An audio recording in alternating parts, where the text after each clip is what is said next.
এই যে প্লেন নেয়ার পরে সিস্টেম হচ্ছে, আপনি তো হাতে থাকা অবস্থায় প্লেনটাকে অন করছেন, এটা কিন্তু ক্যালিবারেট অবস্থায় নাই। হ্যাঁ, এই যে আমি একটা সমান সারফেসে রাখলাম, তারপরে যে রিমোট অন, এখন কিন্তু কোনো কাজ করবে না।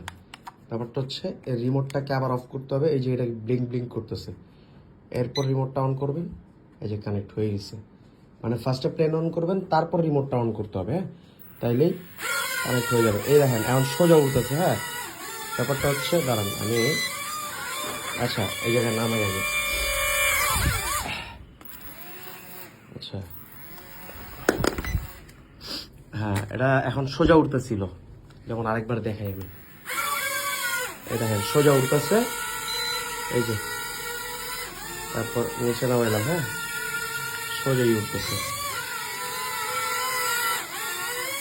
এরপরে ধরেন এই যে আবার একটু দেখাই,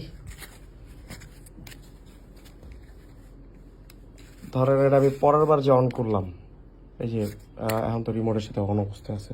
আচ্ছা, এই যে এখন ব্লিঙ্ক করতেছে, মানে এখন আবার ডিসক্যালিবারেট অবস্থা আছে। দাঁড়ান আমি আরেকটা জিনিস দেখাই।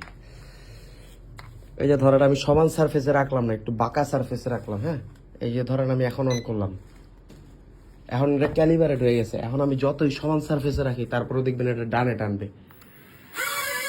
এই দেখেন, দেখছেন, এটা যতই সমান সারফেসে রাখি এটা ডানে টানবে। এটা যখন আপনি প্লেন অন করবেন, প্লেন অন করার পরে রিমোট অন করতে হবে। প্লেনটাকে রাখতে হবে একটা সমান জায়গায়, সমান জায়গায় রাখার পরে যখন ব্লিঙ্ক করতেছে, ব্লিঙ্ক করা অবস্থায় তারপরে রিমোটটা অফ করে আবার অন করতে হবে। তাইলে কানেক্ট হবে আর ক্যালিবারেট হবে প্রপার। একটা সমান স্পেস, সমান জায়গায় রাখলে সমানভাবে উড়বে, বাঁকা জায়গায় রাখবেন বাঁকা দিকে উড়বে।